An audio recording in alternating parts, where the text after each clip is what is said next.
एक डाउट है।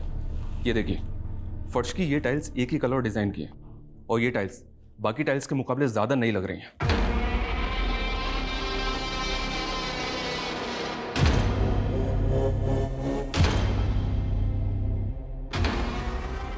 खुदवाओ।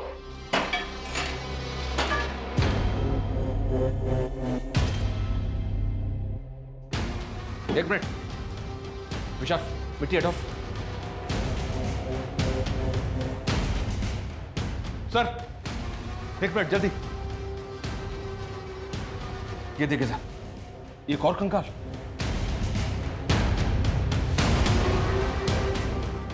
विशाल, वो गले में क्या? निकालो जरा।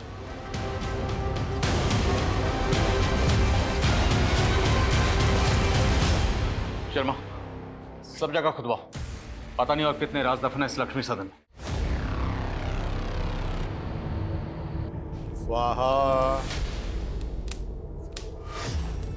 स्वाहा स्वाहा।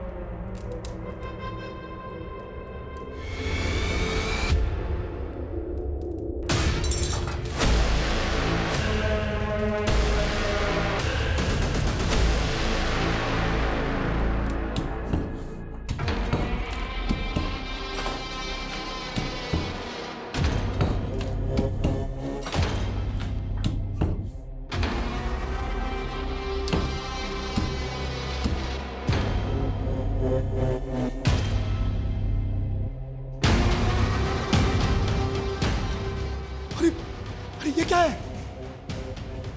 ये तो कंकाल है। वही तो।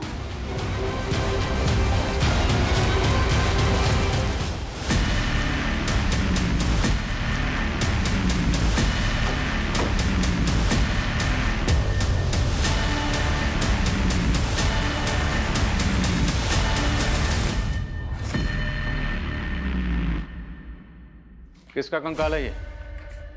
किसको मारकर गाड़ा यहाँ पे? सर हमें कुछ नहीं मालूम, हमारा कोई लेना देना नहीं है इस कंकाल से।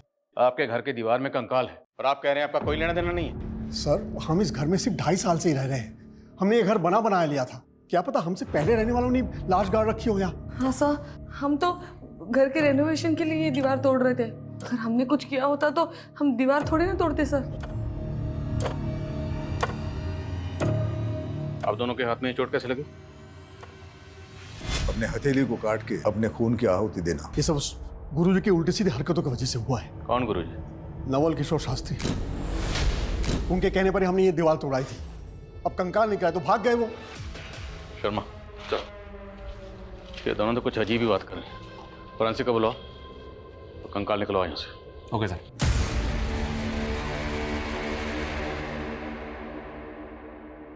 पूनम, पूनम, थोड़ी देर ये पढ़ाई छोड़ दे और चाय नाश्ता कर ले।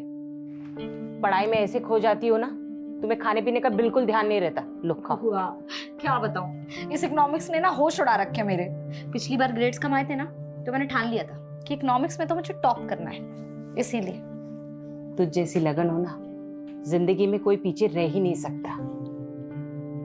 लेकिन आज भी तू मुझे बुआ बुआ बोलती है, माँ नहीं बोल सकती। बुआ, कैसी बातें कर रही हो? आप तो माँ से बढ़कर हो। चलो ठीक है, अब से मैं आपको माँ ही कहूंगी। अच्छा चल, जल्दी से नाश्ता कर ले, मैं बाजार जाके सब्जी लेकर आती हूँ।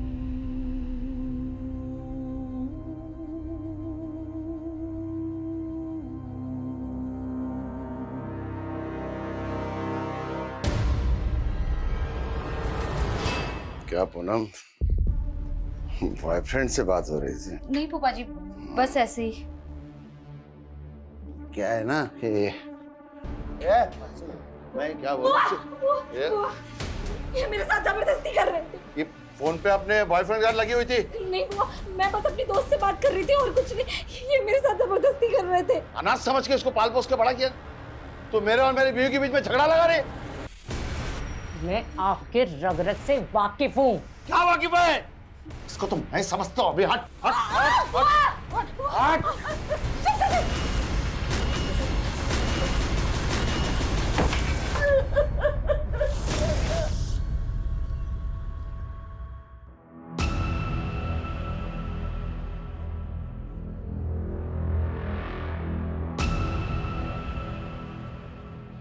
आप लोग इस घर में नहीं रह सकते। मैं घर सील करना होगा जब तक जांच पूरी नहीं होती। मेरा भाई यही नजदीक में रहता है, हम वहाँ चले जाएंगे। हमसे पूछे भी ना, आप दोनों मुरादाबाद से बाहर मत जाइएगा।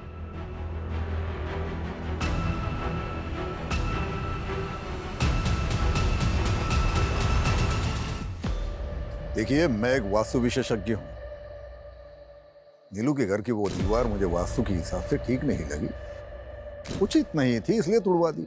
अब उसमें कंकाल निकल आया, उसमें मेरा क्या दोष है? और इस दीवार को तोड़वाने के लिए जो आप लेबर लेकर गए थे, हमने सुना वो सब आपके चेले थे। बिल्कुल, हमारे चेले थे। नीलू और उसका पति भी आपके भक्त हैं, लेकिन अब वो सारा दोष आप ही पे मर रहे हैं। उनका कहना है कि आप पहले से जानते थे कि दीवार में कंकाल है। हम कैसे जान जाएंगे कि उसमें कंकाल था? अगर जानते तो तुड़वाते क्यों? वो तो मुझे दिव्य ज्ञान से आभास हुआ था कि उस दीवार में कुछ अनिष्ट है, और उसी दिव्य ज्ञान से हमें आभास हुआ है कि नीलू के भाई अविनाश की दाढ़ी में तिनका है। आचार्य जी, दाढ़ी को साइड में रखिए, स्पष्ट शब्दों में बताइए क्या कहना चाहते हैं। नीलू का भाई उस दीवार को गिराने का विरोध कर रहा था।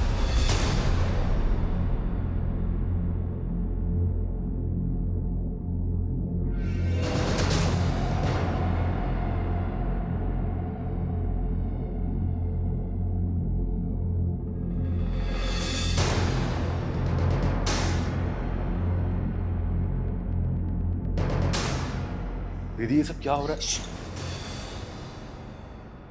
दीवार में कुछ गड़बड़ है, कोई बाधा है इसमें। तोड़ दो इस दीवार। अरे बंद करो ये नाटक। ये क्या पागल बना रखा है मेरे दीदी और जीजा जी को? और दीदी, तुम क्यों इस पाखंडी के चक्कर में पड़ी हुई हो? ये तो अपनी दक्षिणा ले जाएगा, और इसके कहने पे तुमने तोड़फोड़ करवा दी ना, तो फालतू के खर्चे में आ जाओगी। ये लो, तुम्हारे भाई को हमारा अपमान करने के लिए बोला यहाँ पर। अरे चुप करिए आप। चुप करो अविनाश। अगर गुरुजी के खिलाफ एक शब्द भी बोला ना तो मुझसे बुरा कोई नहीं होगा। चुप। आपने भी कुछ हम उल्टे सीधे काम नहीं किए। पूजा की विधि है, अब बलि तो नहीं चढ़ा सकते, तो सांकेतिक रूप से उस पूजा को संपन्न किया, कोई गुनाह है? और अगर हमें आपके खिलाफ कुछ मिला तो आपके सारे दोष दूर कर दूंगा। हमसे पूछे बिना शहर से बाहर मत जाइएगा, उचित होगा।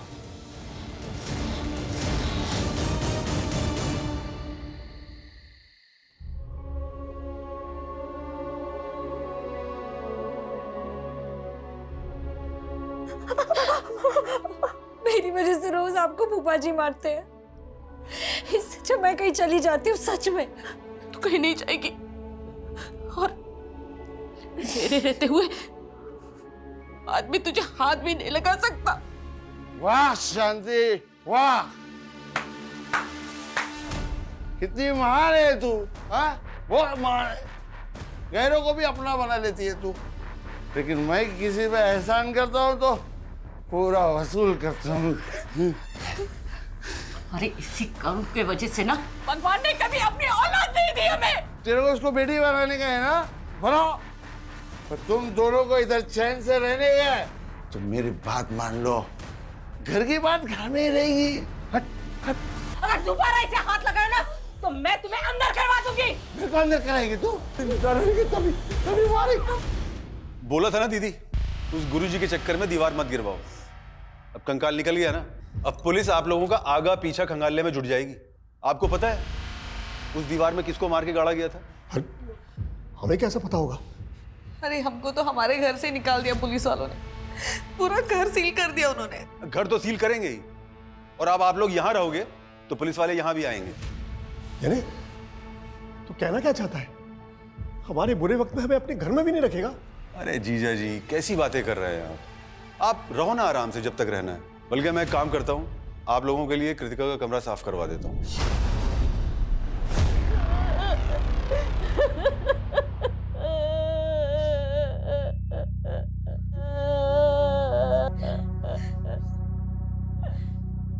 संभाल अपने आप को। लेकिन कल रात को तो तुम्हारे घर से बहुत शोर आ रहा था, और आज अचानक से भाई साहब को हार्ट अटैक आया उनका।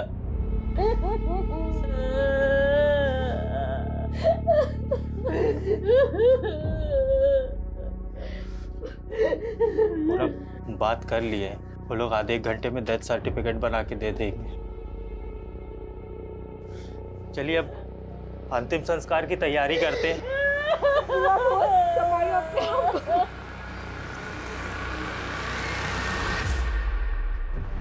डिटेल पोस्टमार्टम रिपोर्ट के हिसाब से जो कंकाल हमें लक्ष्मी सदन में मिला वो कंकाल किसी लड़की का जिसकी उम्र 20 से 30 साल के बीच में रही होगी। हालांकि मौत कब हुई होगी डॉक्टर इसका सही से पता नहीं लगा पाए, पर उनका अंदाजा है कि मौत 2 से 3 साल पहले हुई होगी। सर मनोज कह रहा था कि वो और उसकी वाइफ लक्ष्मी सदन में कुछ 2.5 साल पहले रहने आए थे, लेकिन अगर उन्होंने ऐसा कुछ किया होता तो वो दीवार तोड़वाते ही क्यों?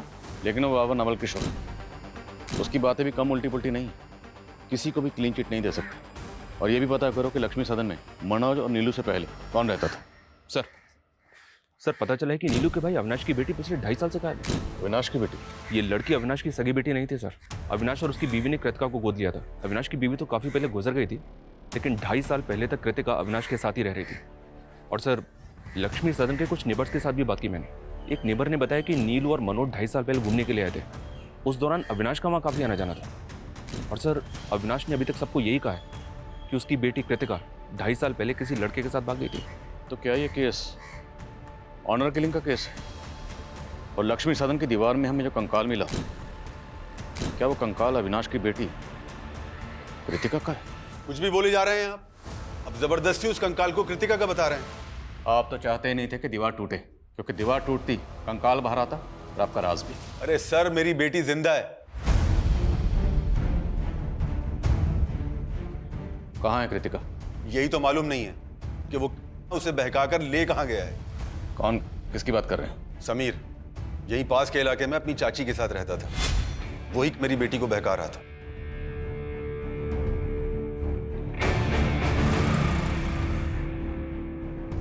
कृतिका, मैंने तुझे कितनी बार समझाया है उस लड़के से दूर रहा कर। पर पापा समीर में बुराई क्या है? वो लड़का हमारी बिरादरी का नहीं है। मैं ये सब में नहीं मानती पापा। उस लड़के ने कृतिका का दिमाग खराब कर रखा था और वही हुआ। एक दिन कृतिका उस लड़के समीर के साथ भाग गई। और आपने पता करने की कोशिश नहीं की कि आखिर आपकी बेटी है कहाँ? मैं उस लड़के की चाची से मिलने गया था, लेकिन उसकी चाची ने भी कुछ नहीं बताया और बदनामी के डर से पुलिस में कंप्लेंट नहीं कर पाया। पुलिस कंप्लेंट इसलिए नहीं की क्योंकि आप कांड करके बैठे हुए। उस लड़के के बारे में बताइए जो कृतिका को लेकर भागा। अब हम पता करेंगे कि कृतिका कहाँ है। आंटी जी, जो लिखा होता है उसे टाला तो नहीं जा सकता। आप लोगों को किसी भी तरह की कोई भी परेशानी हो, कुछ भी जरूरत हो, हमसे बोलिएगा, हम हैं अभी।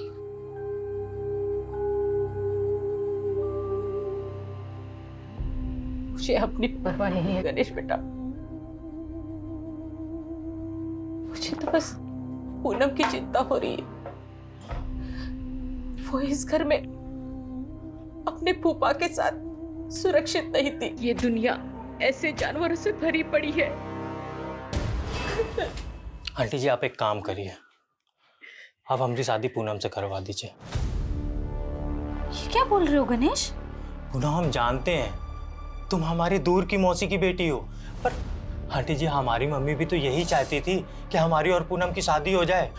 पूनम, हमारी मम्मी ना बुआ जी से बात भी करने वाली थी, पर उसके पहले ही उनका देहांत हो गया। गणेश, पर गणेश सही कह रहा है बेटा। देखो, तुम दोनों एक दूसरे को बचपन से जानते हो। मुझे ऐसा लगता है गणेश से बेहतर तुम्हारे लिए कोई लड़का हो ही नहीं सकता।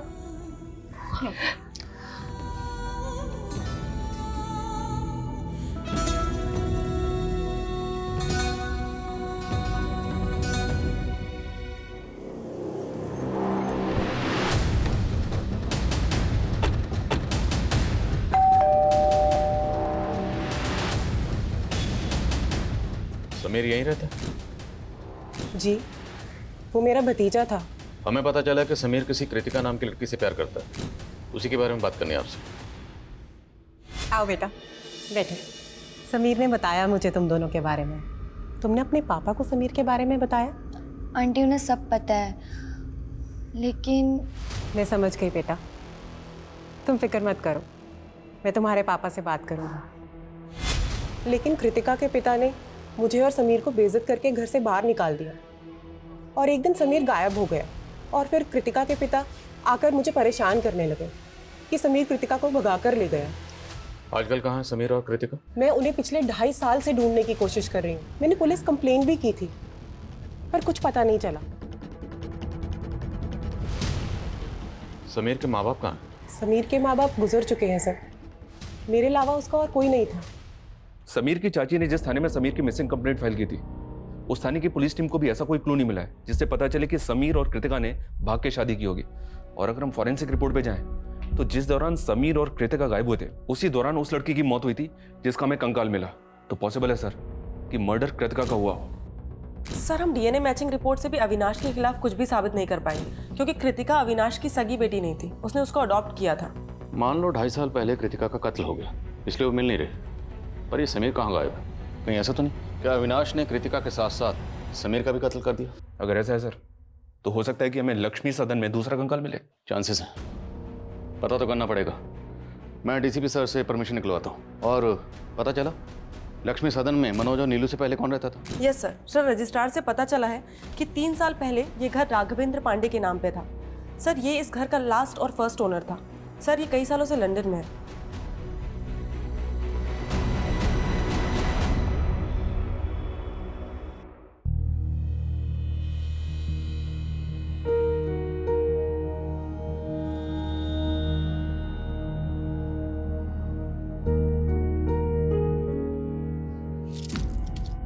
तुमने शराब पी रखी है? अरे वो हमारे दोस्तों ने थोड़ा लिटिल पिला दिया। तुमने मुझे पहले क्यों नहीं बताया कि तुम शराब पीते हो? अरे इसमें बताना क्या है, जमाना पीता है भाई। जमाना पीता हो चलेगा, लेकिन मुझे बिल्कुल पसंद नहीं है। तुम्हें मालूम है ना, इसी की वजह से फूफा जी ने मेरे साथ। अरे तो हमने तुमको बचा लिया ना तुम्हारे फूफा जी से। चलो अब हमारा मूड मत ऑफ करो, आज हमारी फर्स्ट नाइट है भाई। क्यों गणेश?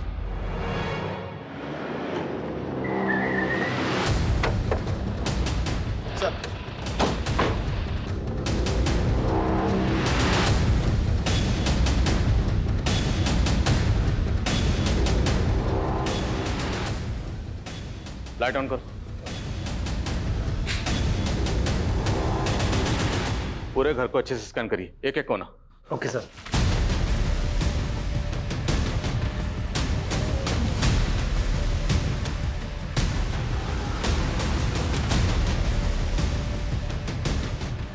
सर, कुछ नेबर्स ने बताया 2.5 साल पहले इस घर में एक मेड काम करती थी जो अचानक से गायब हो गई। कौन मेड? सर, संजना नाम था हमारी मेड का। लेकिन आप उसके बारे में क्यों पूछ रहे हैं? हमें पता चला है कि आप उसके साथ कुछ अच्छा बर्ताव नहीं करते थे। तकरीबन 2.5 साल पहले उसने मोहल्ले में तमाशा किया था।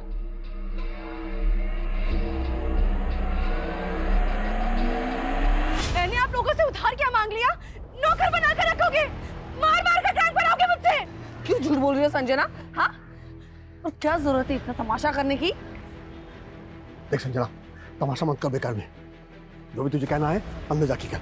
चल। 1 नंबर की नौटंकीबाज औरत थी वो। तिल का ताड़ बना के रखा था उसने। इसलिए आपने कंकाल बना दिया उसे? ये कैसी बातें कर रहे हैं आप सर?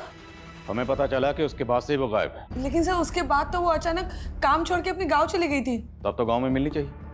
एड्रेस बोलिए गांव का। सर, एड्रेस तो नहीं है हमारे पास।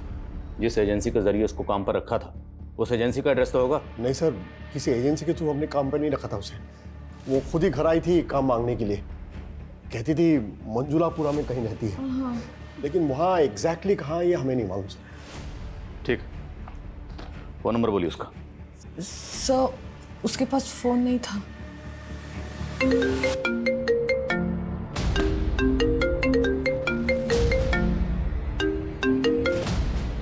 हेलो,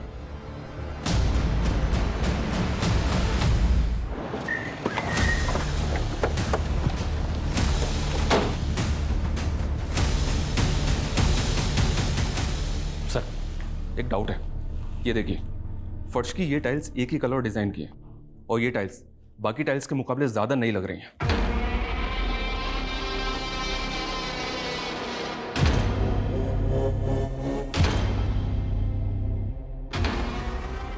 बुधवार।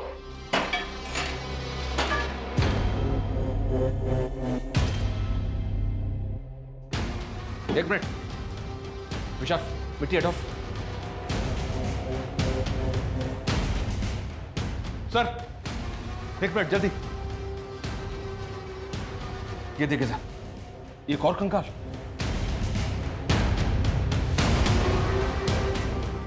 उषा, वो गले में क्या? निकालो जरा।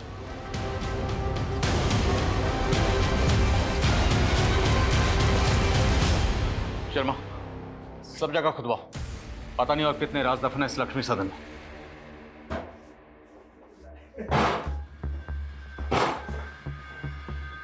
हमारी पत्नी। अरे घूर क्या रही हो? है? उनसे शादी करके भी ना हमको जबरदस्ती करनी पड़ती है।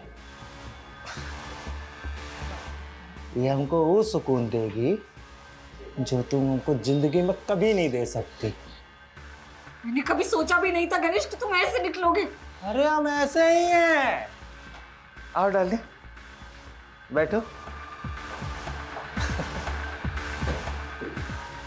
अब तुम देखो और चलो। है? पैर ऊपर कर लो, आराम से।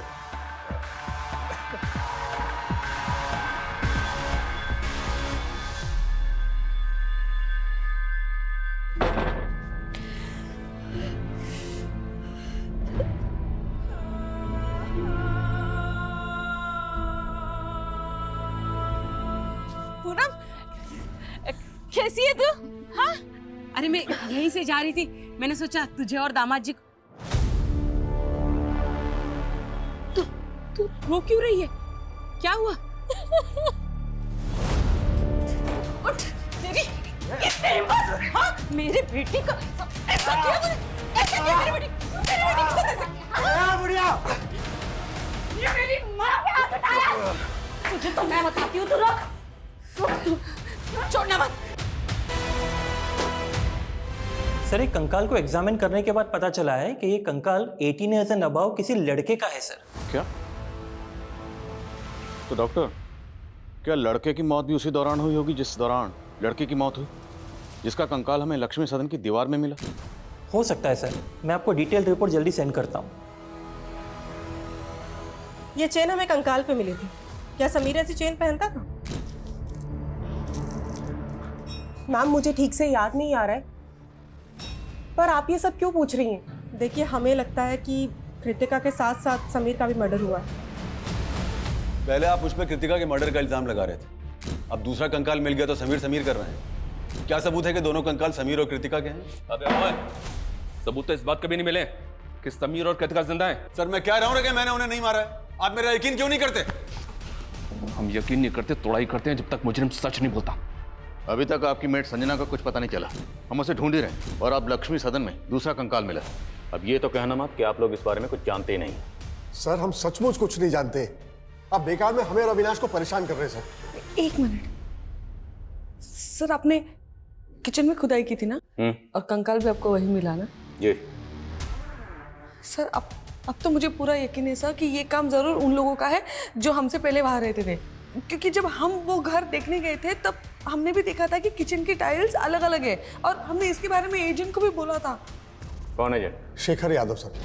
राघवेंद्र पांडे ने उसी एजेंट को घर की चाबी दे रखी थी। ये देखिए सर,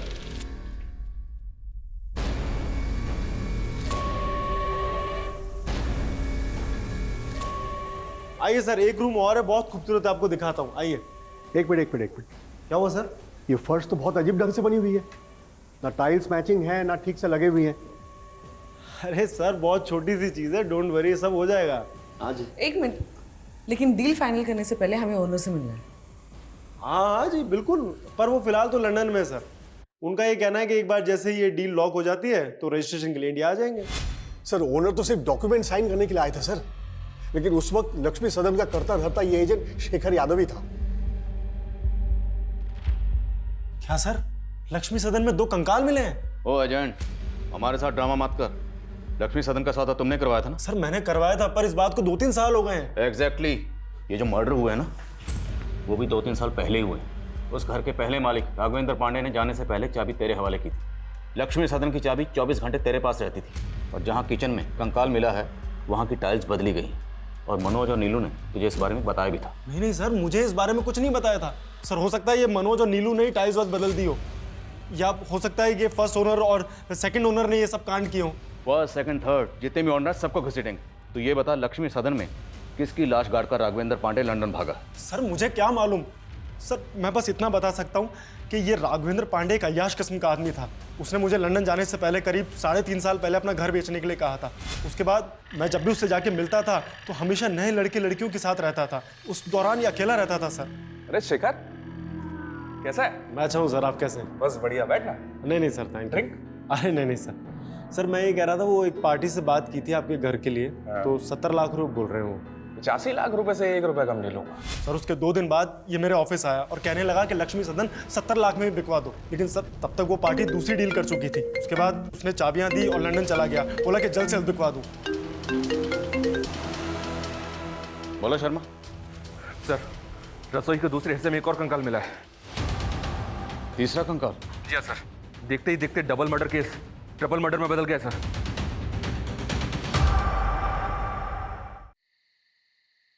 तुमसे बात करके ना मैं सब कुछ भूल जाती हूँ। मेरे सारे दुख, सारी परेशानियाँ सब एकदम से गायब हो जाते हैं। हम तुम्हारा हर दुख अपना बना लेंगे, बस एक बार हाँ कह दो। मुझे लगता है कि मैं तुमसे प्यार करने लगी हूँ।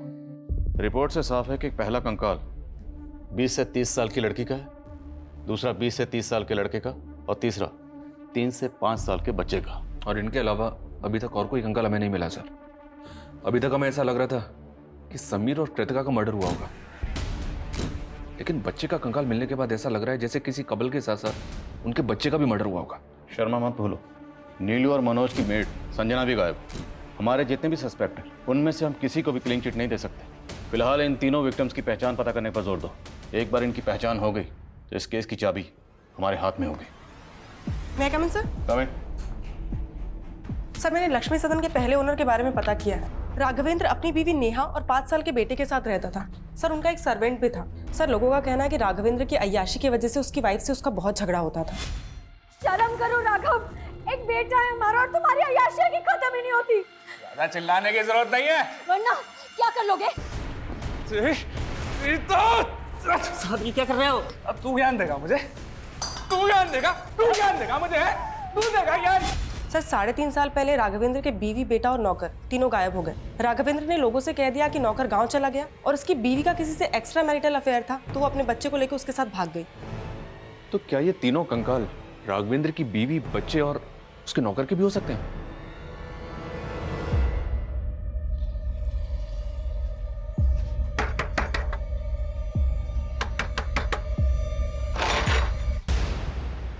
ठीक है राघवेंद्र जी, जरूरत पड़ी तो आपको फिर कॉल करूंगा। Thank you. इस राघवेंद्र को इंडिया बुलाना आसान नहीं होगा। कोर्ट से इसके प्रत्यर्पण की अर्जी हासिल करने के लिए हमें कोर्ट में अपनी दलीलें मजबूत करनी होगी। इस एजेंट शेखर को बुला, क्योंकि राघवेंद्र के लंदन जाने के बाद शेखर ने ही लक्ष्मी सदन में रेनोवेशन का काम करवाया था। सर मैंने सिर्फ कॉन्ट्रैक्ट दिया था रेनोवेशन का, मैं तो उस वक्त वहाँ रहता भी नहीं था सर। सर मुझे लगता है कि ये रेनोवेशन करने वालों ने ये कांड किया है। रेनोवेशन का कॉन्ट्रैक्ट किसे दिया था? सर माला शर्मा। सर हमने एकदम बेस्ट क्वालिटी का मटेरियल यूज किया है, ऐसे कैसे डैमेज हो गया? चिल्लाओ मत, हमने पूरी कमिटमेंट के साथ हमारा काम किया है। अब मेरी पेमेंट में से 1% भी काटा ना तो 100% वसूलूंगी, समझे? You don't know who I am. And Rohit, you कितनी बार कहा है तुमसे, अगर मटेरियल में मिलावट करो तो ऐसे करो कि किसी को पता ना चले।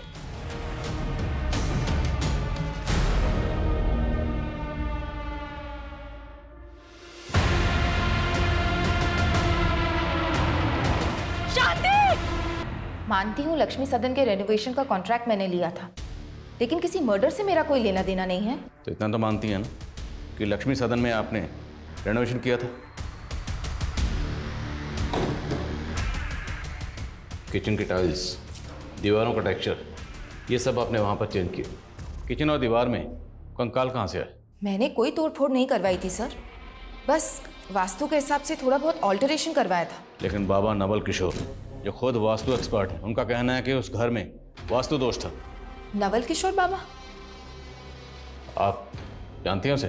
जी, उनसे मैं वास्तु की टिप्स लेती हूँ और लक्ष्मी सदन के लिए भी उन्होंने सजेशंस दिए थे। रेनोवेशन के दौरान वहाँ कौन कौन आता था? मेरे वर्कर्स, मिस्त्री, कारपेंटर, पेंटर, उनके ठेकेदार के पास वहाँ की चाबी रहती थी। और बाबा नवल किशोर भी वहाँ विश्वकर्मा पूजा और यज्ञ के लिए आ रहे थे। देखिए, मेरा किसी भी हत्या से कोई लेना देना नहीं है। जैसे माला मेरी भक्त है, वैसे नीलू भी मेरी भक्त है। ये तो सारा होनी का खेल है। आचार्य जी, ज्ञान बांटना बंद करिए। अगर हमें बाद में पता चला ना कि आपने कुछ भी छुपाया था या झूठ बोला था, तो इतना याद रखना, यहाँ पर हम इस डंडे से ज्ञान बांटते हैं। सुनिए, ये पुलिस वाले हमारी मेड संजना का भी पता लगा लेंगे, ये तो मैंने सोचा ही नहीं था। अच्छा, तो ये तुम दोनों का कांड था? अपनी मेड को मार के घर में गाड़ दिया और पुलिस मेरे पीछे पड़ी हुई है। तो तू कौन सा कम है? 2.5 साल पहले हम जब 2 महीने के लिए घूमने गए थे, तभी तेरी बेटी और उसका वो लफंगा दोस्त, क्या नाम है उसका, दोनों गायब हो गए थे ना। तूने ही दोनों को मार के गाड़ दिया होगा। एक तो मैंने तुम दोनों को घर में रहने की जगह दी और मुझ पे ही चढ़ रहे हो। चलो देख लो दीदी, चलो चलो। मैंने बहुत बड़ी गलती की, तो मैं अपने घर में रहने नहीं चाहिए। जाओ यहाँ से। जिस वक्त लक्ष्मी सदन में रेनोवेशन का काम चल रहा था, उस वक्त बाबा नवल किशोर के अलावा माला के 3 ठेकेदारों के पास भी लक्ष्मी सदन की चाबी रहती थी। मिस्त्री राज, कारपेंटर योगेश और पेंटर मुन्ना, तीनों को हाजिर करो। सर।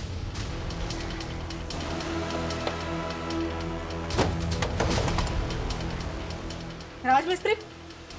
हाँ मैडम। चल। अरे मैडम क्या हुआ? अरे चल।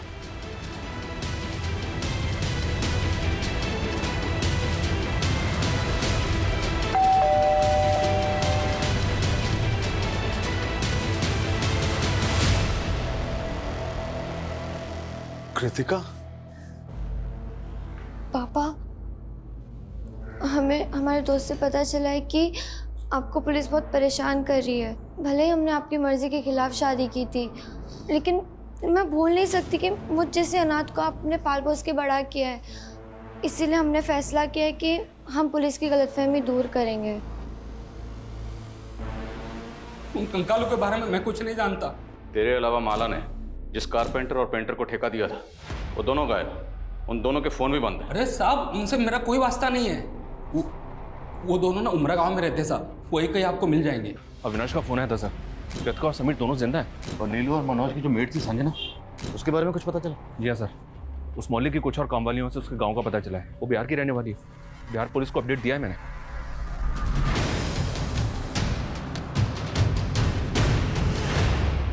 सर, मुझे पता चला कि आप लोगों ने मुझे इंडिया बुलाने के लिए कोर्ट से एक्सट्रेडिशन रिक्वेस्ट फाइल की है, और मैं नहीं चाहता कि इस वजह से मेरी यूके सिटीजनशिप में कोई खतरा पैदा हो। इसीलिए आपकी गलतफहमी दूर करने के लिए मैं खुद यहाँ चला आया।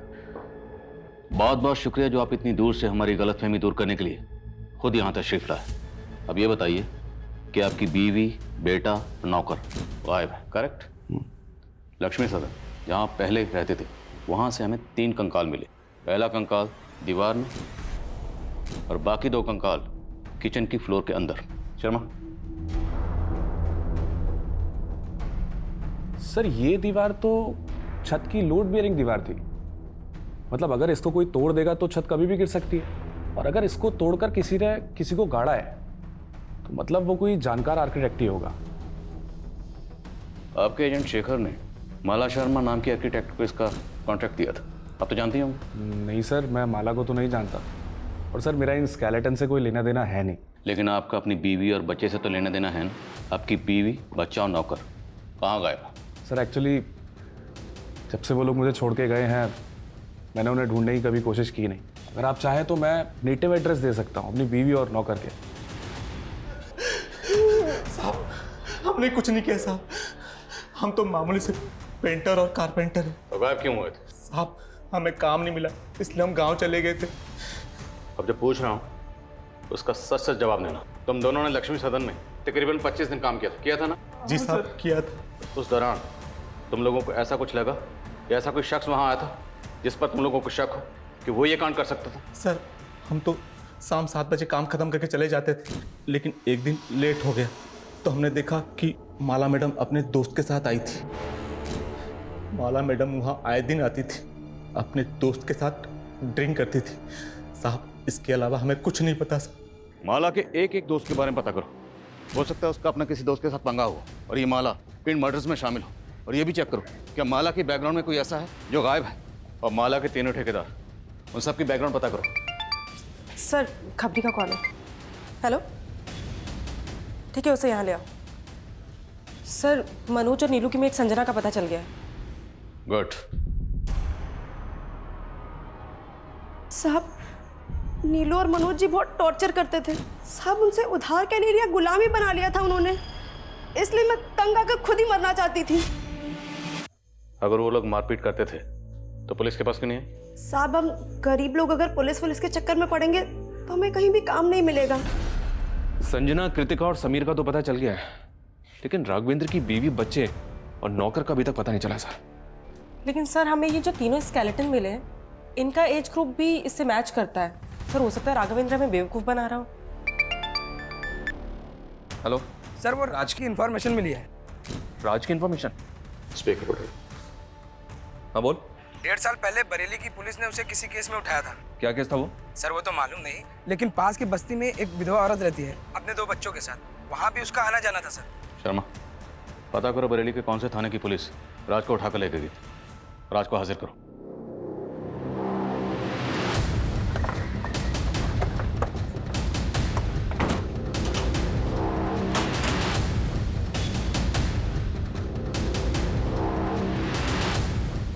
number you are trying to call is currently switched off. Please try again. इस राज का तो फोन भी बंद आ रहा है। एक काम करो, इसका फोन ट्रेस करो, पता करो कि ये काम आ गया है। सर, वो विधवा औरत कौन है जिसके पास राज का आना जाना था? सर ये पास की बस्ती में रहती है। सर मैं नहीं जानती राशिद कहाँ है। और उसका नाम तो राज है ना? सर उसका असली नाम राशिद है, लेकिन सब उसको राजा बोलते हैं। आपका राशिद से क्या रिश्ता था? मैं एक विधवा औरत हूँ, 2 बच्चों की माँ हूँ। कुछ पैसों से मेरी मदद कर देता था और मुझे लगा था कि वो मुझसे शादी करेगा, पर सर उसने तो किसी और से शादी कर लिया। किससे शादी कर? सर कोई थी बदचलन औरत। सर राशिद से शादी करके उसी के भाई से चक्कर चला के भाग गई। जी, 1.5 साल पहले एक सुसाइड केस के बारे में पूछताछ करने के लिए हमने राज को तलब किया था। किसके सुसाइड केस के बारे में? उस वक्त हमें एक मर्डर केस लग रहा था। शांति नाम की एक औरत अपने घर में लटकी हुई मिली थी। शांति की एक मुंह बोली बेटी थी, पूनम। उस वक्त तो पूनम का कुछ पता नहीं चला, लेकिन बाद में पता चला कि पूनम ने गणेश नाम के किसी आदमी से शादी की थी। सर पूनम तो हमको 8 साल पहले ही छोड़ के चली गई थी। हमने सुना तो उसको मारता पीटता था। एक बार तूने शांति को भी मारने की कोशिश की थी। नहीं सर, उस दिन हम पूनम के घर पूनम को वापस लेने के लिए गए थे, पर उसकी बुआ ने हमको बताया ही नहीं कि उनने पूनम को कहाँ भेज दिया है। जब हमने पूनम का सोशल मीडिया खंगाला तो पता चला कि वो वहाँ पर राज से टच में थी। जब हमने राज से पूछताछ की तो उसने बताया कि उसकी और पूनम की शादी हुई थी, लेकिन पूनम राज के भाई शाहिद के साथ भाग गई थी। उसी वक्त इस केस की पोस्टमार्टम रिपोर्ट आ गई, जिससे कंफर्म हो गया कि ये एक सुसाइड ही था, तो हमने केस बंद कर दिया। तो आपको राज के भाई शाहिद और पूनम के बारे में कुछ पता नहीं चला वो कहाँ? जी नहीं, लेकिन हमें ये ज़रूर पता चला कि राज और पूनम का 3-4 साल का एक बेटा था और पूनम उसे भी अपने साथ ले गई थी। मुझे लगता है ये राज ही है जो तीनों कंकालों का रहस्य जानता है।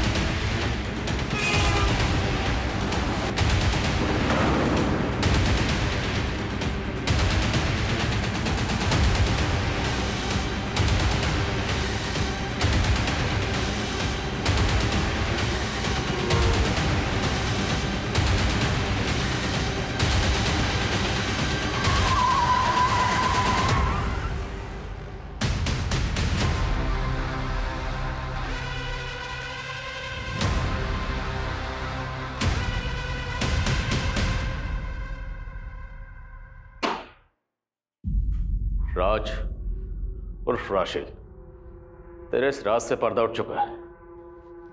तेरा डीएनए 2 कंकालों से मैच हो चुका है। पहला कंकाल है तेरे भाई शाहिद का, और दूसरा तेरे बेटे का, और तीसरा पूनम का। सोशल मीडिया पर रिक्वेस्ट भेजी थी साहब मैंने उसको, उसने तुरंत एक्सेप्ट कर ली। फिर धीरे धीरे चैटिंग शुरू होने लगी, फिर मैं उसके दिल का राजा बन गया। शादी करने के लिए तैयार हो गए साहब मेरे साथ। लेकिन उसको ये धक्का बर्दाश्त नहीं हुआ था कि मैं राज नहीं राशिद हूँ। कुछ ही दिनों बाद मुझे पता चला कि उसका मेरे भाई शाहिद के साथ चक्कर चल रहा है। मेरे से मन नहीं भरता तेरा, मेरा भाई चाहिए तुझे। मैंने तुम्हारे भाई से थोड़ी सी बात कर ली, इसका मतलब कुछ भी निकालोगे क्या? शर्म आनी चाहिए तुझे राज। अरे 4 साल का बच्चा है तेरा और पूनम का, भाई पे शक कर रहा है। उनको दिखाने के लिए मैंने उनके झूठ पे भरोसा कर लिया साहब, लेकिन अंदर से बदला लेना था ना। और उस टाइम पे मुझे लक्ष्मी सदन का ठेका मिल गया था और उस दौरान मेरे बेटे का बर्थडे आया। सही मौका मिल गया था मुझे, तो फिर वो लोग यहाँ आए, फिर मैंने बर्थडे का केक काटा। उसके बाद फिर उनकी लाशों को एक एक करके लक्ष्मी सदन में गाड़ दी। फिर मैं सबको बोला कि मेरी बीवी पूनम और मेरा बेटा शाहिद के साथ कहीं भाग गए हैं। और फिर एक बार मैं एक नए हमसफ़र की तलाश में जुट गया साहब। नया हमसफ़र मतलब नया शिकार। शर्मा, आशिक का जनाजा है, जरा धूम से निकलना चाहिए। सर, राघवेंद्र की बीवी, बेटे और नौकर के बारे में पता चल गया। उसका नौकर तो गांव में है, लेकिन सर उसकी बीवी नेहा, सर वो किसी के साथ भागी नहीं है, बल्कि वो दिल्ली में टीचर की नौकरी करके अकेले अपने बेटे की परवरिश कर रही है। That's great. जब कोई औरत रिश्तों में धोखा खाने के बाद अपनी इज्जत, अपनी सेल्फ रिस्पेक्ट और अपने स्वाभिमान की परवाह करते हुए आगे बढ़ती है, पुरानी बातों को पीछे फेंक कर मूव ऑन करती है, तो वही फैसला उसके लिए सही होता। पूनम राशिद को सोशल मीडिया पर मिली, पर राशिद की सच्चाई जाने बिना उसने आंख बंद करके राशिद पे यकीन किया और उसके फरेब का शिकार हो गई।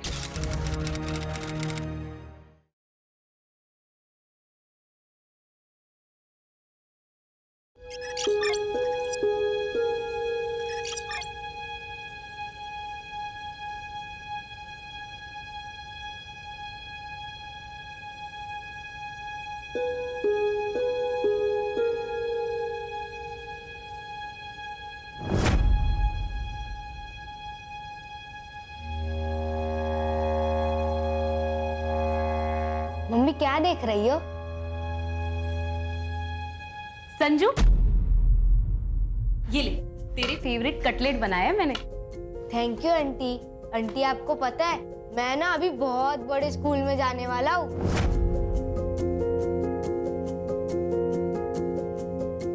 अरे वाह, फिर तो तू बहुत स्मार्ट लगेगा यूनिफॉर्म में।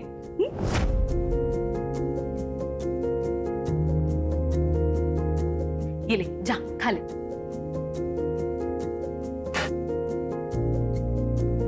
क्या हुआ तुझे? तू टेंशन में क्यों है? अगले 2 हफ्तों में अगर संजू की फीस नहीं भरी तो स्कूल वाले उसकी सीट किसी और को दे देंगे। पैसे है मेरे पास, लेकिन उन पैसों में मुझे अगले महीने का खर्चा निकालना है। कार्तिक के जाने के बाद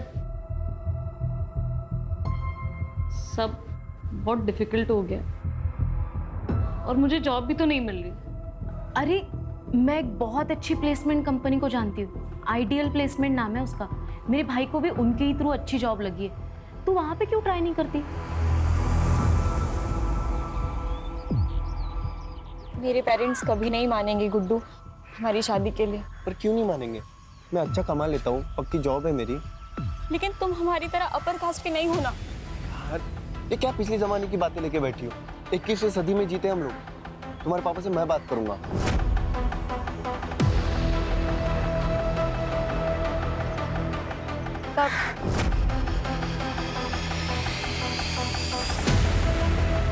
जब भी हमारी मुलाकात हुई है।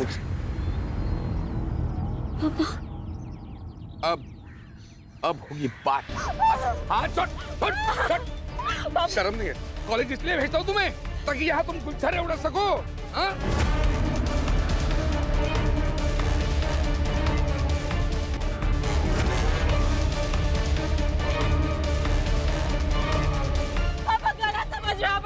मेरी लड़ाती है मुझसे। अंकल मैं रितिका को बहुत पसंद करता हूँ, मैं उसको बहुत खुश रखूंगा। पसंद करता है, खुश रखेगा। आज ना रितिका के आसपास भी दिखने की कोशिश की ना तो किसी से भी शादी करने लायक नहीं रखूंगा तुम्हें। चल घर चल। पापा आप ऐसा मत करिए। I love him। प्यार करना। वो शांत रहे, सब ठीक होगा, शांत रह।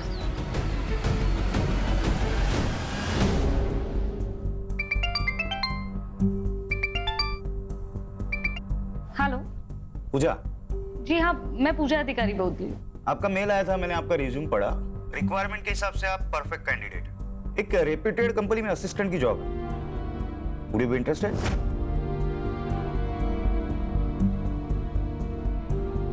Sure sir. कल आ जाइए, कुछ पेपर वर्क कर लेते हैं, then you can join. Okay sir, I will be there. See you.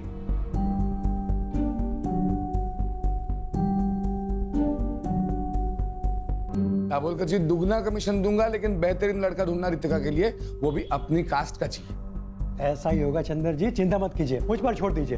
वैसे 2-4 लड़के हैं मेरे पास, आपको जल्दी खबर करता हूं मैं। हाँ।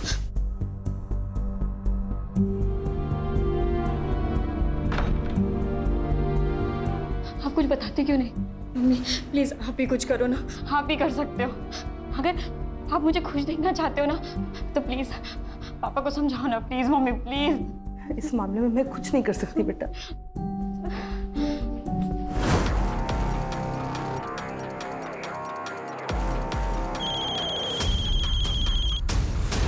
हेलो। क्या करे गुड्डू? देखो एक ही ऑप्शन, भाग चलते। लेकिन हम जाएंगे कहाँ? और ये सब कैसे मैनेज होगा? कोई मूवी नहीं है, हमारी फ्यूचर की बात है गुड्डू। अगर मेरे फ्यूचर में तुम नहीं हो तो मेरी लाइफ का कोई मतलब ही नहीं है। रितिका, तुम अपना माइंड मेकअप कर लो कि करना क्या है, फिर मुझे कॉल करना।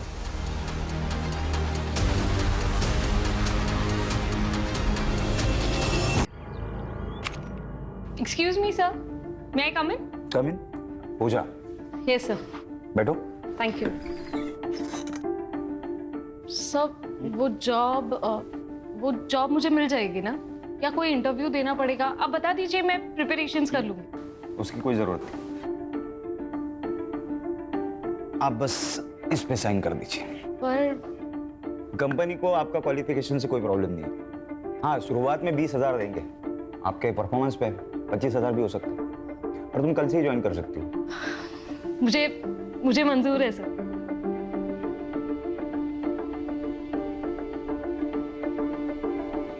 Thank you so much.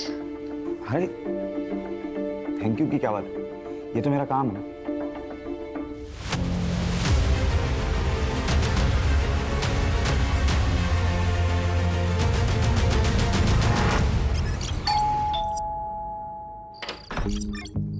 आइए डबल कर दिए, आइए बताइए कितने लड़कों के ऑप्शंस लाए हो रितिका के लिए?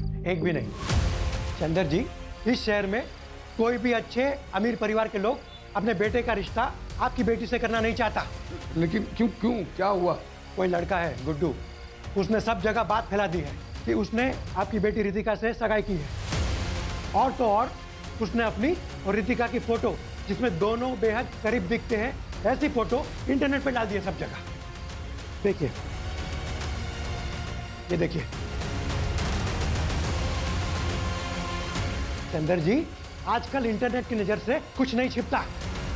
हर कोई रिश्ता जोड़ने से पहले सोशल मीडिया में प्रोफाइल चेक करता है।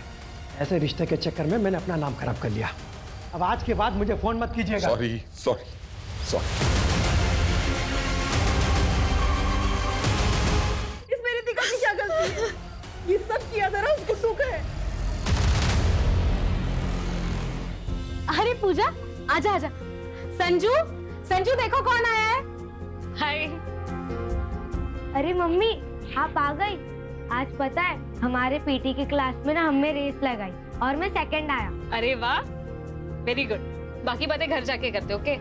और ये लो तुम्हारी फेवरेट चॉकलेट। मैं अंदर से बैग लेकर आता हूँ। पता है, संजू नए स्कूल में बहुत खुश है।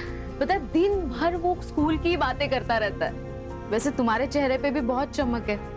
क्या बात है, नई जॉब सूट कर गई ना तुम्हें? हाँ, अब लगता है सब कुछ ठीक हो जाएगा। ये सब तुम्हारे वजह से हुआ है उर्मी। तुम अगर मुझे उस प्लेसमेंट एजेंसी के बारे में नहीं बताती, तो मेरे पास आज ये जॉब नहीं होती। और तुम संजू का कितना अच्छा ख्याल भी रखती हो। Thank you so much. अरे तू भी ना, क्या यार। चले तो बाय बोलो। Bye bye. चल दो ना बेटा, कुछ तो खाओ। नहीं अंकल, खाया मैंने, थैंक यू। अरे नहीं प्लीज, खाया मैंने अंकल, थैंक यू। लेकिन सच कहता हूँ, तुमसे अच्छा लड़का रितिका को मिल ही नहीं सकता। हाँ वाकई हमारी रितिका बहुत किस्मत वाली है कि लड़का सामने से रिश्ता लेकर आया है।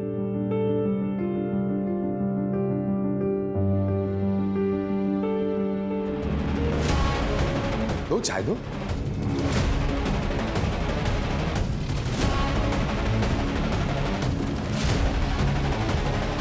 बैठो। अंकल जी, क्या मैं इनसे अकेले में बात कर सकता हूँ? अरे क्यों नहीं, प्लीज जाओ बेटा।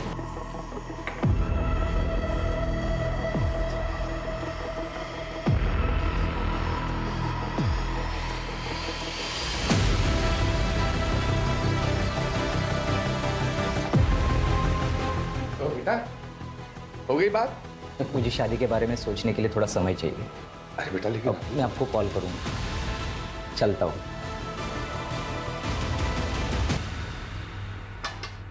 Yes coming. पूजा, अरे आओ बैठो।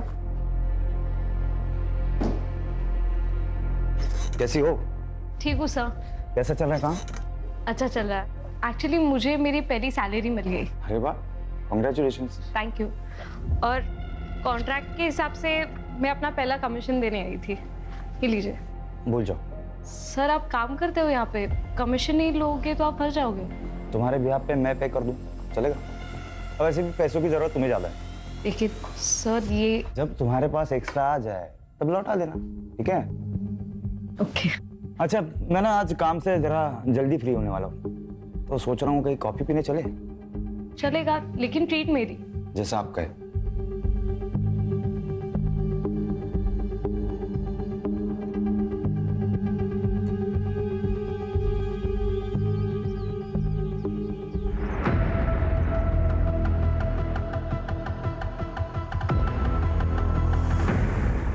और बताओ, स्कूल में क्या मस्ती की आपने? आज मैंने मस्ती नहीं की। तो अब गुड बॉय बन के बैठे थे? हाँ। Very good. हाय संजू, काफी सुना है तुम्हारे बारे में। ये अंकल कौन है? आपके मामा का फ्रेंड। क्या आप मेरे फ्रेंड बनोगे? हाँ। तुम्हारे लिए कुछ लाए हो, चलो। Thank you. Most welcome. Mummy मैं खेलने जाऊँ? लेकिन घर के नजदीक ही खेलना, मम्मा अंदर है। Okay, bye bye. संजीव आओ अंदर।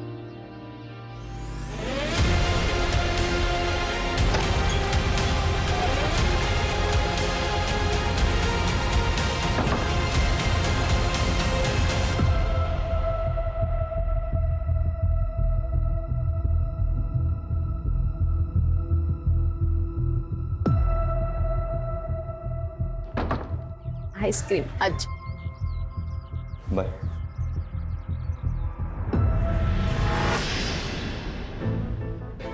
दीपक नाम है इसका, इंदौर में रहता है, घर का बहुत अच्छा है। लेकिन 38 साल का है ये। तो क्या हुआ, कुंवारा है। वो नुक्कड़ का पान वाला भी कुंवारा है, बस 55 साल का ही तो है। और वो जोशी, उसे करा दो आप मेरी शादी। मुंह बंद रखो तुम अपना। बापों की कसाई, किसी के साथ भी भागने के लिए तैयार हो आप मुझे। जिस तरह के कर्म है ना तुम्हारे, उस हिसाब से कोई तुमसे शादी करने के लिए राजी है वही काफी है। 2 दिन बाद शादी है, 2 दिन बाद शादी करके इंदौर में अच्छे घर में रहने जाओगी। मैंने तो पहले ही बोला था भाग चलते, लेकिन नहीं, तुमको तो पापा को मनाना है। अब जाओ इंदौर। भाग चलते हैं। पक्का?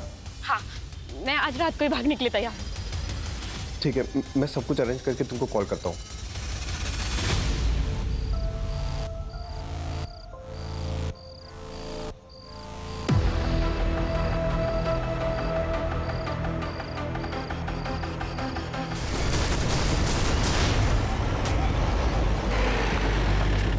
सर यहाँ पे सर।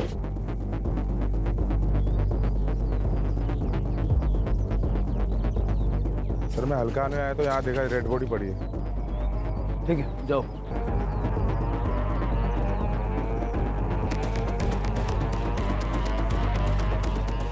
सर, बॉडी की कंडीशन देख के लगता है मर्डर 2 दिन पहले हुआ है। रेप या मोलेस्टेशन के कोई साइन नहीं है। आइडेंटिफिकेशन के लिए कुछ मिला? नहीं सर, बस इतना बता सकते हैं कि उम्र 20 से 30 साल के बीच में है और बाकी चेहरे को तो बुरी तरह से कुचला गया है। सर आसपास भी कुछ नहीं मिला, लेकिन हम ढूंढ रहे हैं। बॉडी को पोस्टमार्टम के लिए भेज दो और आसपास के पुलिस स्टेशन में मिसिंग कंप्लेंट्स चेक करो।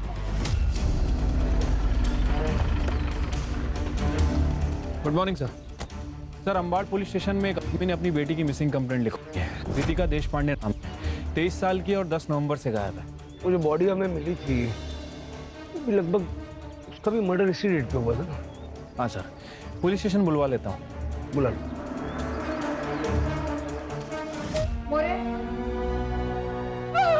ये तो रितिका का है।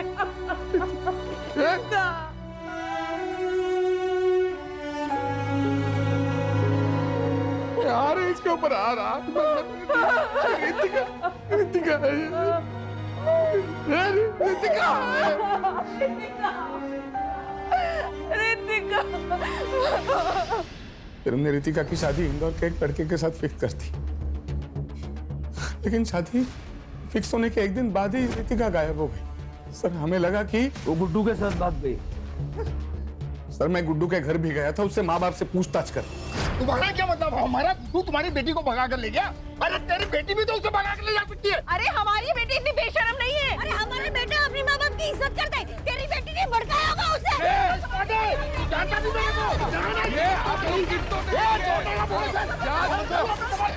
क्या तमाशा लगा के रखा है? अरे साहब अच्छा हुआ आप आगे। मुझे इनके खिलाफ और इनके बेटे गुड्डू के खिलाफ कंप्लेंट लिखवानी है। इनका बेटा गुड्डू मेरी बेटी रितिका को लेकर भाग गया है। सर हमें भी ये देश पांडे फैमिली के खिलाफ कंप्लेंट करानी है। इसकी बेटी रितिका ने हमारा गुड्डू। सर आप सुनिए तो सही। अब दोनों के बच्चे वाले गए, ऐसे में किसी का भी केस नहीं बनता, समझे? एक काम करो, दोनों के फोटो और डिटेल्स भेज दो हमें। सर, जहाँ पे लड़के की लाश मिली थी वहाँ से आधा किलोमीटर दूर ये चाकू मिला है और ये मोबाइल मिले। रितिका का फोन। आपको लॉक पता है?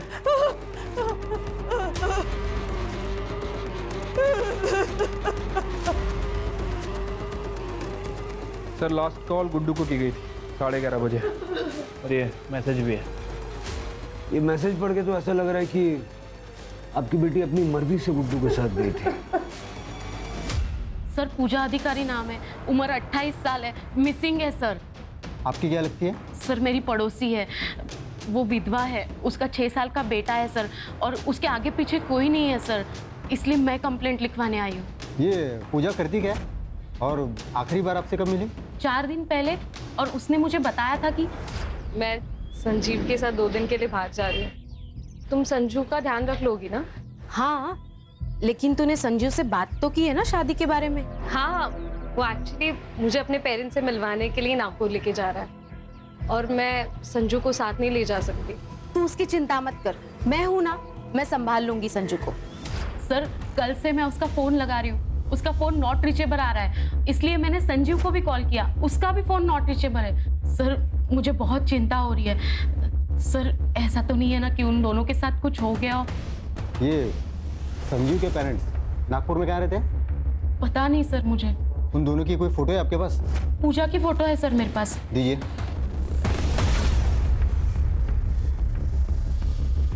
ये पूजा और संजीव दोनों के फोन नंबर भी दीजिए मुझे।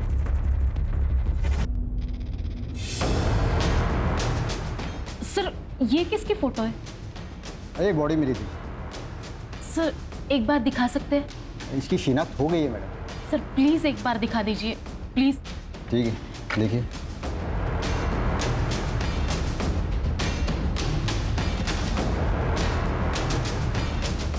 सर कुछ तो गड़बड़ है सर। क्या हुआ? पूजा के पैर में भी ऐसे ही डिजाइन वाला काला धागा है। वैसे सर ये बॉडी किसकी है? ये कोई रितिका देशपांडे नाम की लड़की है, वैशाली नगर पुलिस को इसकी बॉडी मिली है। श्योर? सर मेरा शक तब यकीन में बदल गया जब मैंने ये नाखून देखे। पूजा ने भी ऐसे ही नाखून बढ़ाए थे क्योंकि संजीव को ऐसे बड़े नाखून पसंद थे। आपको शक है कि संजीव ने पूजा को मारा, लेकिन आपने तो कहा था कि संजीव पूजा और उसके बेटे के साथ बहुत अच्छा था, उसने पूजा को जॉब भी दिलवाई थी।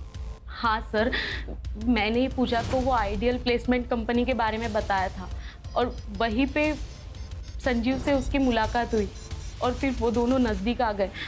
लेकिन सर कुछ दिन पहले जब मैं उससे मिली थी तब सब ठीक हो जाएगा पूजा। कैसे ठीक होगा उर्मी? मुझे लगता है मैं प्रेग्नेंट हूँ और ये पता चलने के बाद वो मुझसे शादी करने के लिए नहीं मानेगा। लेकिन तूने उससे प्रेगनेंसी के बारे में बताया नहीं। अब तक तो नहीं, लेकिन उसे जल्दी ही बताऊंगी। उसके बाद भी अगर वो नहीं माना तो उससे ब्रेकअप कर लूंगी और बच्चा भी अबॉर्ट कर दूंगी। उसके एक दिन बाद पूजा ने मुझे बताया कि संजीव मान गया है, वो उसके साथ नागपुर जा रही है संजीव के माता पिता से मिलने। पर सर मुझे पक्का यकीन है पूजा के साथ जो भी कुछ हुआ है ना, इसमें संजीव का ही हाथ है। सर लेकिन इनके हिसाब से बॉडी पे जो कपड़े हाँ सर, पूजा जब घर से निकली थी तब उसने कुर्ता और लेगिंग्स पहनी थी, जीन्स टी शर्ट नहीं। सर ये कपड़ों के अलावा बॉडी हाइट और धागे से लगता है मुझे कि वो पूजा ही है। सर क्या बताऊंगी संजू को कि उसकी माँ कहाँ है? हम सब कुछ फिर से एक नए सिरे से चेक करेंगे, आप चिंता मत कीजिए, आप घर जाइए। सर एक बात समझ नहीं आ रही, अगर ये लड़की पूजा है फिर इसके ऊपर रितिका के कपड़े क्या कर रहे थे? क्योंकि रितिका के पेरेंट्स ने उसकी पहचान उसके कपड़े, स्टोल, गोल्ड चेन इन सब चीज़ों से की थी। कहीं ऐसा तो नहीं कि इन दोनों लड़कियों में कोई कनेक्शन है? रितिका के माँ बाप से दोबारा बात करनी पड़ेगी।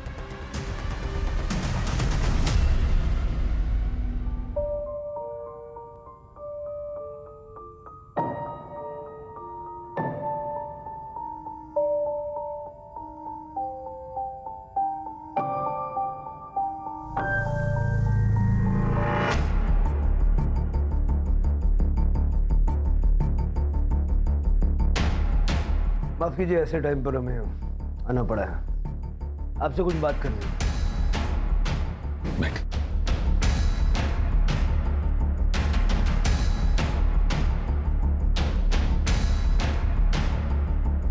क्या आप श्योर हैं कि जिसका आपने दाह संस्कार किया वो रितिका ही थी? साहब ये फोटोग्राफ्स उस वक्त की हैं जब हमें बॉडी मिली। पैर में धागा बंधा हुआ है और ये बड़े बड़े नाखून हैं। नहीं, रितिका को तो बड़े बड़े नाखून रखना कभी पसंद ही नहीं था और पैरों में तो वो काला धागा कभी नहीं पहनती थी। देखिए, शायद एक बहुत बड़ा कंफ्यूजन है। जिसका आपने दाह संस्कार किया वो किसी पूजा नाम की लड़की की थी। रितिका किसी पूजा को जानती थी? नहीं, रितिका किसी पूजा को नहीं जानती थी। आपके कहने का मतलब है कि रितिका सच है? देखिए, अभी ऐसा कुछ कह नहीं सकते, लेकिन ये पता करने के लिए हमें आप दोनों का डीएनए सैंपल भी चाहिए होगा। कदम, पूजा के बेटे संजू का डीएनए सैंपल लो और लैब भिजवाओ। ठीक है? आइडियल प्लेसमेंट जाके संजीव की सारी डिटेल निकालो और गुड्डू के माँ बाप पे नज़र रखो, उनके कॉल्स मॉनिटर करो। अगर वो बॉडी रितिका की नहीं है तो रितिका डेफिनेटली गुड्डू के साथ है।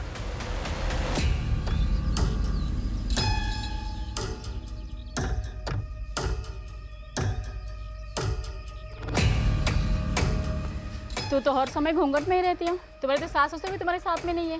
वो क्या है ना, नई नई शादी हुई है तो मेरी सास ने कहा है जब तक पहला बच्चा ना हो तब तक मुझे घूंघट में ही रहना पड़ेगा। तो तैयारी में लगी हो ना?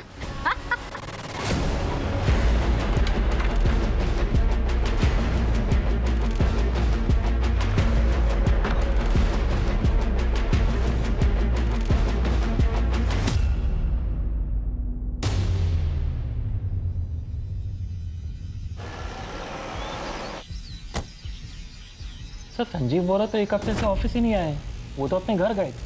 उसके घर का एड्रेस दीजिए। सर पिछले कई दिनों से हम भी संजीव को फ़ोन लगाने की कोशिश कर रहे हैं, लेकिन उसका फ़ोन बंद आ रहा है। कुछ हुआ है क्या? संजीव 10 तारीख को ऑफिस से निकला था एक लड़की को साथ लेके, आपसे मिलवाने के लिए लेके आ रहा था। शादी करना चाहता था उसके साथ। शादी? लेकिन वो तो पहले से शादीशुदा है। ये शीला है, संजीव की बीवी।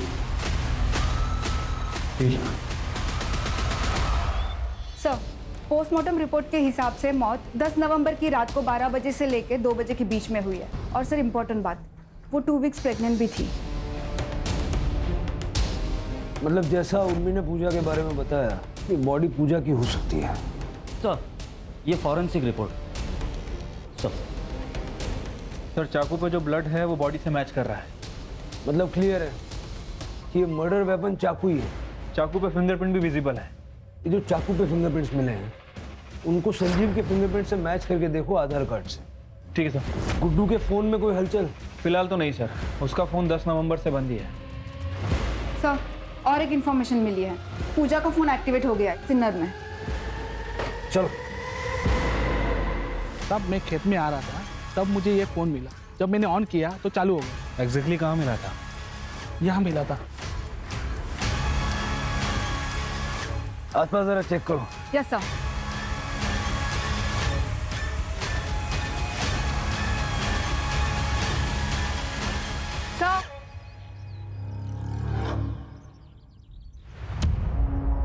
सर बैग में कपड़े हैं, जलाए गए हैं।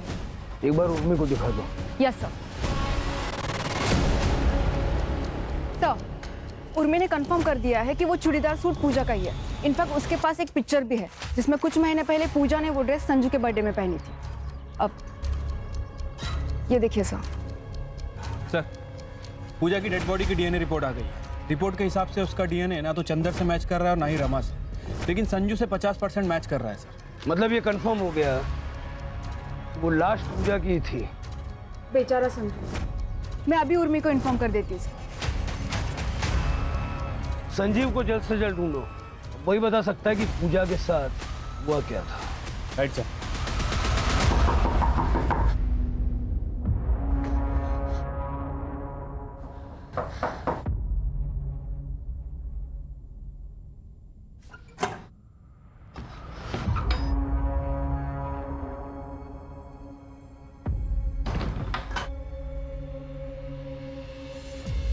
गुड्डू मैं ना मुंह छुपा छुपा के थक गई हूँ।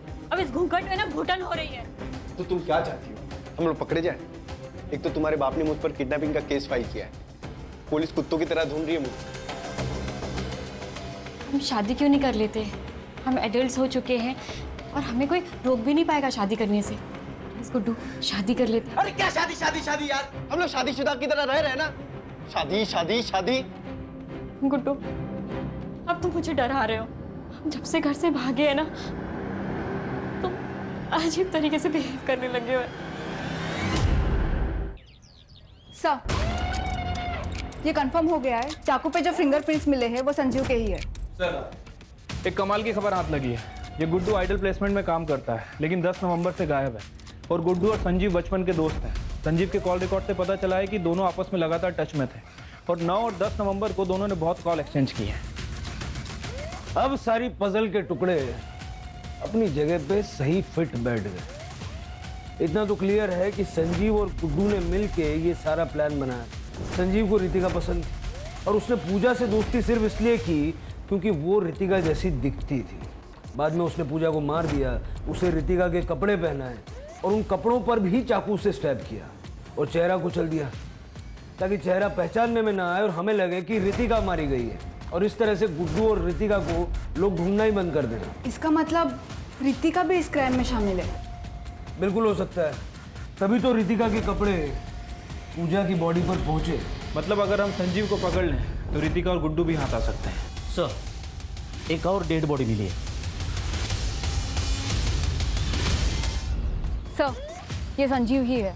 सर स्टैबिंग है। शायद इसको भी उसी दिन मारा गया है जिस दिन पूजा को मारा गया। लेकिन संजीव और पूजा को मार कौन सकता है सर? गुड्डू ने संजीव से पूजा का मर्डर करवाया, बाद में खुद आके संजीव को मार दिया ताकि उसके क्राइम का कोई विटनेस न रह जाए। बॉडी को पोस्टमार्टम के लिए भेज दो। Yes sir. और जहाँ पूजा की बॉडी मिली थी, जहाँ पूजा का फ़ोन मिला था, और यहाँ का डंप डेटा निकलवाओ। Okay sir. यार मैं कब से तुम्हारे कॉल का इंतजार कर रहा हूँ। क्या लाश मिल गई पुलिस को? और जो काम मैंने तुमको बताया था उसका क्या हुआ? हो गया, ठीक है मैं आता हूँ। क्या? कैसी लाश? क्या बात कर रहे थे तुम गुड्डू? तुम्हारे मतलब की बात नहीं है, तुम अंदर जाओ। नहीं, क्या चल रहा है?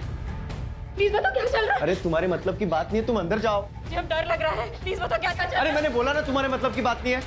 चलो अंदर चलो। मुझे बताओ क्या चल रहा है गुड्डू? भैया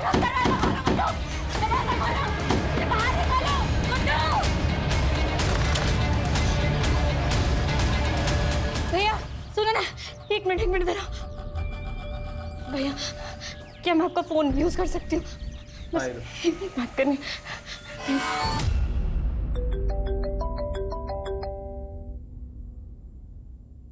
हेलो पापा, मैं रितिका बोल रही हूँ। रितिका? पापा मैंने बहुत बड़ी गलती कर दी। गुड्डू अच्छा लड़का नहीं है। आप प्लीज मुझे बचा लीजिए पापा, प्लीज मुझे बचा लीजिए। तुम मुझे बताओ कहाँ हम? एक मिनट होल्ड कर रितिका, एक मिनट। तुम? पापा पापा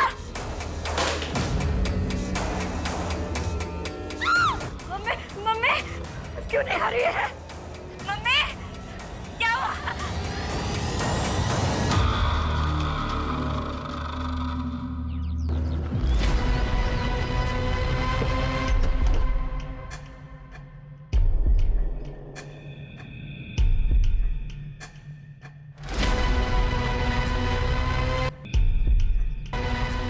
ये तो गुड्डू है सर।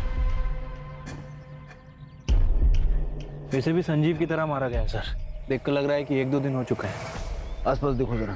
सर अजीब बात है, हम लोग अब तक ये सोच रहे थे कि ये सब गुड्डू ने किया है, लेकिन गुड्डू को भी किसी ने मारा है। डम डेटा का क्या हुआ? सर तीनों जगह के डम डेटा में संजीव का ही नंबर है। 1-2 ऐसे भी नंबर है जो हमारी लिस्ट में नहीं है। सर झाड़ियों के पास ये मोबाइल मिला है, मोबाइल बंद है सर। पता करो किसका है सर। और जरा ये भी चेक करना ये नंबर पिछले 2 मर्डर स्पॉट पे एक्टिव था क्या? सर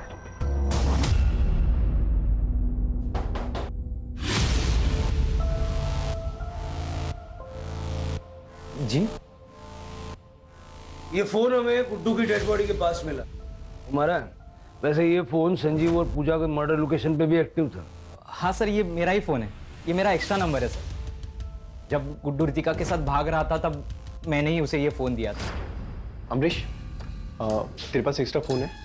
मुझे चाहिए, मुझे नया नंबर लेने की ज़रूरत है। जैसे मैं रितिका के साथ निकल जाऊंगा मुझे अपना पुराना नंबर बंद करना है। अच्छा ठीक है, रुक लेके आता हूँ। ये ले। थैंक्स यार। ऑल द बेस्ट तेरी नई जिंदगी के लिए। अपना ख्याल रखना। तो पहले से पता था कि गुड्डू भागने वाला है? हाँ सर, मैं भी बहुत हर्ट हो गया था ये सुन, लेकिन मेरी किस्मत पर मुझे पूरा भरोसा है। अगर रितिका मेरी किस्मत में लिखी होगी ना तो मुझे ज़रूर मिलेगी, इसलिए मैंने उसकी हेल्प की। लेकिन अब गुड्डू तो मर चुका है और रितिका का कुछ पता नहीं। तुम्हें अंदाजा है रितिका कहाँ होगी? सर आप क्या बात कर रहे हो सर? गुड्डू का सर उसने तो मुझे कहा था कि वो मेरे साथ टच में रहेगा। सिर्फ उसने 1-2 बार ही कॉल किया था मुझे, वो भी कल, क्योंकि उसे पैसों की जरूरत थी। उसने कहा कि वो शहर में आएगा और मुझे कॉल करेगा, लेकिन उसका कॉल नहीं, कुछ नहीं। फिर मैंने कॉल ट्राई किया था, उसका नंबर नॉट रीचेबल था। मुझे लगा कि उसने पैसों का जुगाड़ कर दिया रहेगा। सर गुड्डू का मर्डर हुआ, इसका मतलब रितिका की जान को खतरा है सर। सर प्लीज कुछ कीजिए सर, प्लीज।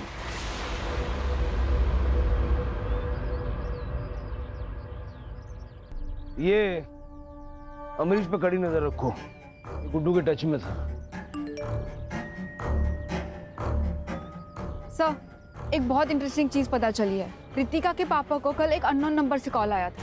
इससे पहले उनको इस नंबर से कभी कॉल नहीं आया है। कॉल कुछ ही मिनट तक हुई है, लेकिन सर उसके बाद से रितिका के मम्मी और पापा का दोनों का फ़ोन स्विच ऑफ आ रहा है।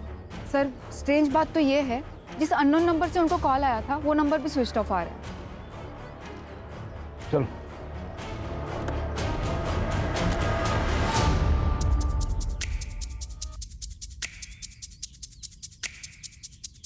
सर लगता है घर पर कल से ही लॉक है।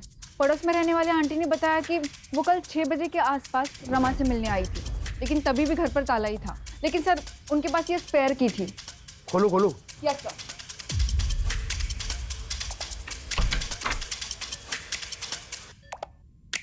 सर देश पांडे का फोन बंद होने से पहले उसके घर में एक ही फोन था जो एक्टिव था, अमरीश का। हमने उसको फोन को ट्रैकिंग पे डाल रखा है। इस समय उसकी फोन की लोकेशन साईं बाबा नगर में और स्टेगनेंट है। चलो जादव पाटिल।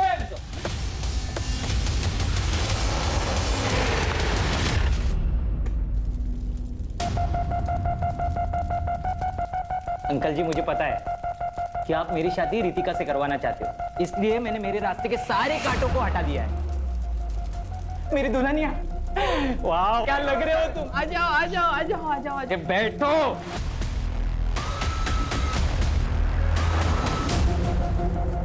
अब मुझे कन्यादान तो करने दो। अच्छा, अब तुम्हें कन्यादान करना है, फिर तुम बोलोगे तुम्हारे हाथ खोल दूं ना, ऐसे ही चाहते हो ना तुम लोग। फिर तुम मुझे कंट्रोल करोगे, कंट्रोल करने के बहाने तुम यहाँ से बाहर।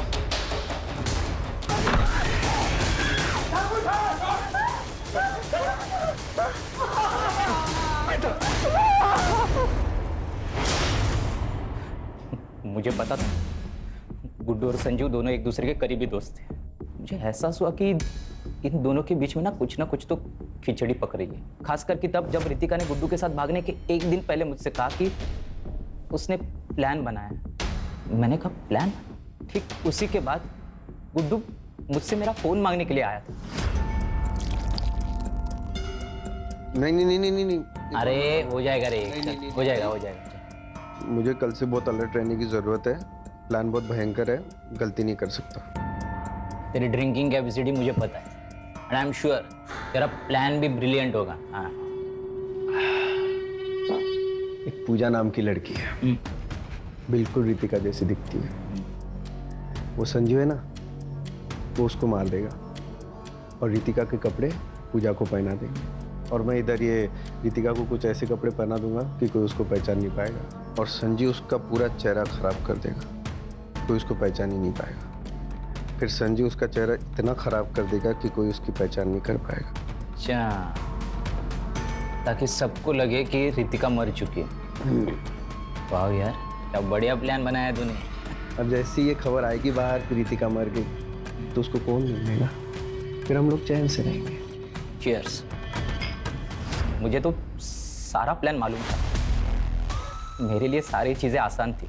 मैं वही गया जहां पूजा संजू से मिलने वाली थी।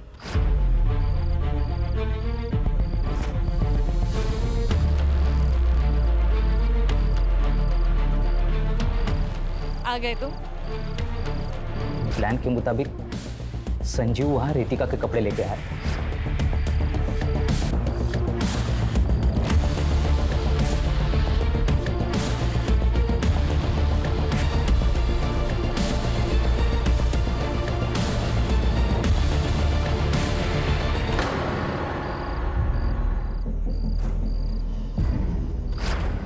और जैसे कि गुड्डू का प्लान था, मैंने पूजा के कपड़े बदल दिए और उसकी बॉडी वही छोड़ दी, और उसके बैग और उसके कपड़े मैंने जला दिए।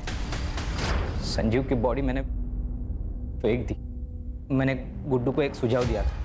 मैंने उससे कहा कि जब तक ये सारा मामला ठीक नहीं हो जाता ना, तब तक तुम मेरे अंकल के खाली घर में रह सकते हो। मैंने उनका साथ और उन्हें पैसे देने का वादा किया था, और गुड्डू ने इसके बारे में रितिका को कुछ भी नहीं बताया।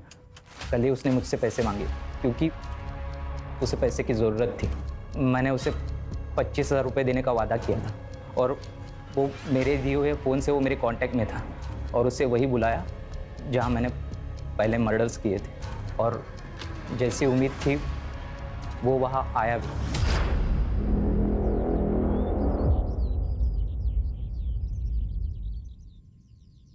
सर, ये सब मैंने रितिका को पाने के लिए किया था, लेकिन मुझे पता था कि वो मेरे साथ शादी नहीं करेगी। इसके लिए मैंने उसके माँ बाप को ही किडनैप कर लिया। फिर मैंने उनको, मेरा एक दोस्त का खाली घर है जो कि साई बाबा नगर में, मैंने उनको वही रखा। जब मैं रितिका को लेने गया तो मैंने उसको झूठ बताया। मैंने उससे कहा कि उसके मम्मी डैडी उसके साथ बात करना चाहते हैं क्योंकि गुड्डू उन्हें परेशान कर रहा है। हाँ, और फिर एक बार जब वो वहाँ पहुँच गई तो तूने रितिका को शादी के लिए फोर्स किया। संजू, पूजा और गुड्डू के मर्डर, देशपांडे फैमिली का अपहरण और रितिका के अटेम्प्टेड मर्डर के लिए उसको अंदर डालो ताकि ये जिंदगी भर जेल से बाहर ना आ सके।